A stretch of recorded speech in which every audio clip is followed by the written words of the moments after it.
నమస్కారం city news కు స్వాగతం. తాడికొండ నియోజకవర్గంలో టీడీపీ ఎన్నికల ప్రచారం విస్తృతంగా సాగుతుంది. ఇందులో భాగంగా నియోజకవర్గం పరిధిలోని పలు గ్రామాల్లో ఎంపీ అభ్యర్థి గల్లా జయదేవ్, ఎమ్మెల్యే అభ్యర్థి తెనాలి శ్రావణ్ కుమార్ పర్యటించి ఎన్నికల ప్రచారం నిర్వహించారు. టీడీపీ ప్రభుత్వం ద్వారానే మహిళల సంక్షేమం సాధ్యమవుతోందని ఎంపీ గల్లా జయదేవ్ పేర్కొన్నారు. ఈ మేరకు తాడికొండ నియోజకవర్గంలో మంగళవారం టీడీపీ ఎన్నికల ప్రచారం పెద్ద ఎత్తున సాగింది. నియోజకవర్గ పరిధిలోని పలు ప్రాంతాల్లో పర్యటించి ఎన్నికల ప్రచారం చేపట్టారు. ఎమ్మెల్యే అభ్యర్థి శ్రావణ్ కుమార్ తో కలిసి విస్తృతంగా ప్రచారం నిర్వహించారు. అమరావతి రాజధాని అభివృద్ధికి సీఎం చంద్రబాబు ప్రత్యేక కృషి చేశారని ఈ సందర్భంగా గల్లా తెలిపారు. టీడీపీ తిరిగి అధికారంలోకి వస్తేనే అభివృద్ధి కొనసాగుతుందని ఆయన తెలిపారు. సంతోషంగా ఉన్నారు, బాగా వెల్కమ్ చేస్తున్నారు. సంక్షేమ పథకాలు ప్రతి ఇంటికి చేరినాయి.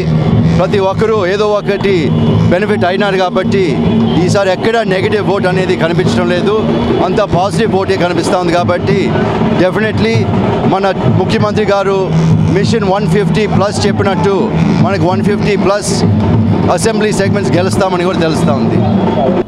20-25,000 మినిమంతో గెలుస్తారని అనుకుంటున్నాను. ఎందుకంటే ఇది రాజధాని ప్రాంతం, అమరావతి ఇక్కడే నిర్మాణం చేస్తున్నారు. దాంట్లో శ్రవణ్ కుమార్ కూడా చాలా ఇంపార్టెంట్ రోల్ ప్లే చేశారు, ల్యాండ్ పూలింగ్లో కానీ లేకపోతే క్యాపిటల్ సిటీ ప్లానింగ్లో కానీ. కాబట్టి జనాలందరూ అది గుర్తుపెట్టుకుంటారు. డెఫినెట్లీ శ్రవణ్ కుమార్ 20-25,000 మినిమం మెజారిటీతో గెలుస్తారు. టీడీపీపై అన్ని వర్గాల ప్రజల్లో అసాధారణమైన స్పందన లభిస్తుందని సీఎం చంద్రబాబు అన్నారు. బూత్ కన్వీనర్లు, సేవా మిత్రాలతో టెలికాన్ఫరెన్స్ నిర్వహించారు. వైసీపీపై ప్రజల్లో వ్యతిరేకత ఉందని, దాన్ని టీడీపీ ఓట్లుగా మార్చుకోవాలని సూచించారు. ఏపీకి డబ్బులు ఇవ్వడానికి మోదీకి చేతులు రావడం లేదన్నారు. ఆంధ్రాకు ప్రత్యేక హోదా ఇస్తే మాకు ఇవ్వాలన్న కేసీఆర్తో కలిసి జగన్ హోదా తెస్తాడా అని ఆయన ప్రశ్నించారు. కేసుల కోసం మోదీతో, ఆస్తుల కోసం కేసీఆర్తో జగన్ లాలూచీ పడ్డారని అన్నారు. టీడీపీ మిషన్ 150+ విజయవంతం చేయాలని చంద్రబాబు పిలుపునిచ్చారు. గుంటూరు పశ్చిమ నియోజకవర్గంలో టీడీపీ ఎన్నికల ప్రచారం ఊపందుకుంది. ఇందులో భాగంగా 37వ డివిజన్లో ఈరోజు మద్దాల గిరి విస్తృతంగా పర్యటించి ఎన్నికల ప్రచారం నిర్వహించారు. అన్ని వర్గాల ప్రజల సంక్షేమం టీడీపీ ప్రభుత్వం ద్వారానే సాధ్యమవుతుందని టీడీపీ వెస్ట్ అభ్యర్థి మగ్దాలి గిరి తెలిపారు. ఈ మేరకు పశ్చిమ నియోజకవర్గంలోని 37వ డివిజన్లో మంగళవారం టీడీపీ ఎన్నికల ప్రచారం జరిగింది. ఈ కార్యక్రమంలో మద్దాల గిరి, మన్నవ సుబ్బారావు తదితరులు పాల్గొని పండరీపురంలో ఎన్నికల పార్టీ కార్యాలయాన్ని ప్రారంభించారు. మోదీ పాలనలో ఏపీకి తీరని అన్యాయం జరిగిందని ఈ సందర్భంగా గిరి వెల్లడించారు. చంద్రబాబు మళ్లీ ముఖ్యమంత్రి కావడం ద్వారానే రాష్ట్ర అభివృద్ధి సాధ్యమవుతుందని ఆయన తెలిపారు. మరి ప్రజలు ఆరోగ్యాలతో ఉండాలంటే చంద్రబాబు నాయుడుని, ప్రతి సంక్షేమ పథకం ప్రతి ఇంటికి చేరాలంటే చంద్రబాబు నాయుడు రావాలి. వాళ్ళు అన్ని విధాలుగా కూడా మరి చంద్రబాబు నాయుడు గారి రాష్ట్రానికి అవసరం అనేది ప్రజలు కూడా గుర్తించారు. ప్రతిపక్ష పార్టీలు మరి కనీసం ఎమ్మెల్యేలుగా పంపించిన తర్వాత అసెంబ్లీకి కూడా వెళ్ళలేని పరిస్థితి. వాస్తవంగా అయితే అసెంబ్లీకి వెళ్ళని ఎమ్మెల్యేలు మళ్ళీ పోటీ చేయాల్సిన అవసరం దేనికి, వాళ్ళు పోటీ చేయాల్సిన అవసరం దేనికని కూడా మేము సూటిగా ప్రశ్న అడుగుతూ ఉన్నాం. వాళ్ళు మళ్ళీ గెలిచిన తర్వాత కూడా అసెంబ్లీకి వెళ్తారని గ్యారంటీ ఏమైనా ఉందా? వాళ్ళకి ఎందుకు ఓట్లు వేయాలి మనం?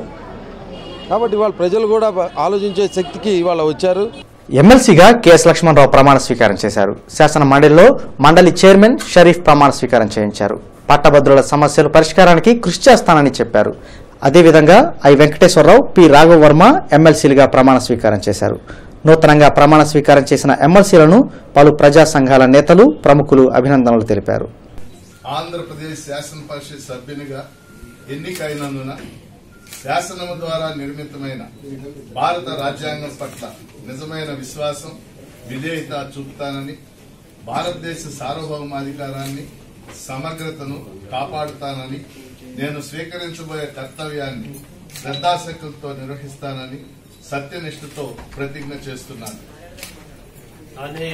ఆంధ్రప్రదేశ్ శాసనసభ పరిషత్ సభ్యుడినైన కెఎస్ లక్ష్మణరావు అనే నేను పరిషత్ నియమాలకు కట్టుబడి ఉంటానని, వాటిని అనుసరిస్తానని, పరిషత్ మర్యాదలను పాటిస్తానని, సాంప్రదాయాలను గౌరవిస్తానని సత్యనిష్ఠతో ప్రతిజ్ఞ చేస్తున్నాను.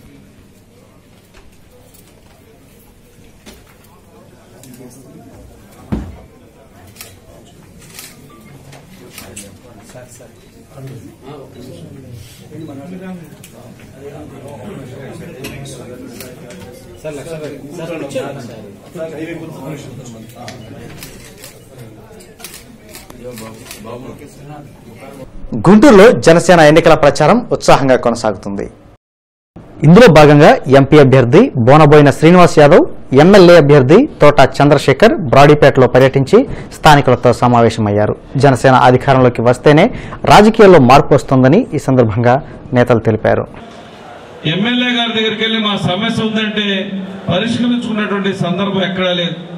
ఎమ్మెల్యే గారి దగ్గరికి వెళ్ళి సమస్య పరిష్కరించుకోవాలంటే కింద ఒక టీం ఉంటుంది. ఇప్పుడు మనం వచ్చేప్పుడు ఆ గేటు దగ్గర టిఫిన్ పెడుతున్నట్లుగా అక్కడ ఒక టీం ఉంటుంది ముందు రూమ్లో. అక్కడ సుంకం చెల్లించుకోవాలి. మనం ఏ పని కోసం వచ్చాం, ఏ పనికి ఎంత రేట్ అని ఫిక్స్ చేసి వచ్చారు. అక్కడ ఒక టీం మనం చెప్పే రేట్ని బట్టి మనకు జరగబోయే పని ఉంటుంది అనమాట. అంటే ఎగ్జాంపుల్ మన అపార్ట్మెంట్లో మంచినీళ్ళు రావట్లేదని 10 మంది మనం అక్కడికి వెళ్ళినా కూడా మంచినీళ్ళు వీళ్ళే ఆపేసి ఉంటారని తెలుస్తుంది మనం అక్కడికి వెళ్తే. అటువంటి టీం తయారైపోయి అటువంటి నాయకుడు మరలా ఈ రోజు మనకు ఎంపీగా పోటీ చేయడం చాలా దురదృష్టకరం. మంగళగిరిలో టీడీపీ అభ్యర్థి నారా లోకేష్ ప్రచారంకు ప్రజల నుంచి విశేష స్పందన లభిస్తుంది. ప్రతి ఒక్కరిని ఆప్యాయంగా పలకరిస్తూ టీడీపీని గెలిపించాలని లోకేష్ ఓటర్లను అభ్యర్థిస్తున్నారు. మంగళగిరి నియోజకవర్గ అభివృద్ధికి ప్రత్యేక మేనిఫెస్టోను రూపొందించి దానిని అమలు చేసేందుకు సిద్ధంగా ఉన్నట్లు హామీ ఇచ్చారు. గుంటూరు తూర్పు టీడీపీ అభ్యర్థి నజీర్ అహ్మద్ ఈరోజు పాత గుంటూరులో విస్తృతంగా ప్రచారం నిర్వహించారు. పేదల సంక్షేమమే పరమవధిగా పనిచేస్తున్న తెలుగుదేశం పార్టీని ప్రజలంతా ఆదరించి గెలిపించాలని నసీర్ అహ్మద్ పిలుపునిచ్చారు. మంగళవారం పాత గుంటూరులోని 3వ డివిజన్లో ఇంటింటా ప్రచారం సాగించారు. సైకిల్ గుర్తుపై ఓటేసి తనను గెలిపించాలని కోరారు. అసమర్థ ఎమ్మెల్యే ముస్తఫాను ఇంటికి పంపేందుకు తూర్పు ప్రజలు సిద్ధంగా ఉన్నారని నజీర్ అహ్మద్ వివరించారు. ప్రజా సమస్యల మీద గత శాసనసభ్యుడిగా పనిచేసినటువంటి ముస్తఫా ఒక అవగాహన లేక ఒక అసమర్థ శాసనసభ్యుడిగా ఏ ఒక్క సమస్య మీద కూడా పూర్తిగా పరిష్కరించవలసిన సమస్యల మీద దృష్టి సారించకుండా పాంప్లెట్ లాంటి సాక్షి పేపర్లో రోజు ఒక ఫోటో వేయించుకోవడం తప్ప ఎక్కడ కూడా ప్రజలకు సంబంధించినటువంటి కార్యక్రమం తీసుకొని నిబద్ధతో నిజాయితీతో పనిచేసినటువంటి దాఖలాలు లేవు. అదే అతను చేసినటువంటి ఈ సమయాన్ని వృధా చేసినటువంటి ఈరోజు ప్రజలందరూ కూడా గమనించారు, ఆలోచిస్తున్నారు. తప్పనిసరిగా ముస్తఫా అనే వ్యక్తికి ఒక్క ఓటు కూడా వేసే పరిస్థితి లేదని చెప్పి మనస్ఫూర్తిగా ప్రజలందరూ చెప్తున్నారు. కాబట్టి మేమందరం కూడా అఖండ మెజారిటీతో తప్పకుండా గెలుస్తామని చెప్పి నేను కూడా. రాష్ట్రంలో 30 అసెంబ్లీ 2 లోక్సభ సీట్లను కాపులకు కేటాయించిన వైఎస్ఆర్ కాంగ్రెస్ కు కాపులంతా మద్దతు పలకాలని నవ్యాంధ్ర కాపు పరిరక్షణ సంఘం అధ్యక్షులు సత్యనారాయణ పిలుపునిచ్చారు. నవ్యాంధ్ర కాపు పరిరక్షణ సంఘం నేతలు ఇమిడాబత్తుల రవీంద్ర తదితరులతో కలిసి మార్కెట్ కూడలిలోని కార్యాలయంలో మీడియా ప్రతినిధులతో మాట్లాడారు. వంగవీటి రంగాను హతమార్చిన టీడీపీకి ఓట్లేయాలని వంగవీటి రాధా పిలుపునివ్వడాన్ని కాపులు జీర్ణించుకోలేకపోతున్నారని సత్యనారాయణ అన్నారు. అగ్రిగోల్డ్ బాధితులను రాష్ట్ర ప్రభుత్వం మోసం చేసిందని వైఎస్ఆర్సీపీ నాయకులు అప్పిరెడ్డి ఆరోపించారు. అగ్రిగోల్డ్ బాధితుల తరఫున పోరాడిన అన్ని పార్టీలతో సమావేశాన్ని ఏర్పాటు చేసి ఉద్యమ ప్రణాళికను రూపొందిస్తామని వైఎస్ఆర్సీపీ నాయకులు ఎల్ అప్పిరెడ్డి చెప్పారు. మీడియా ప్రతినిధుల సమావేశంలో మాట్లాడారు. అగ్రిగోల్డ్ యాజమాన్యానికి ప్రభుత్వం అండగా నిలుస్తోందని ఆయన ఆగ్రహం వ్యక్తం చేశారు.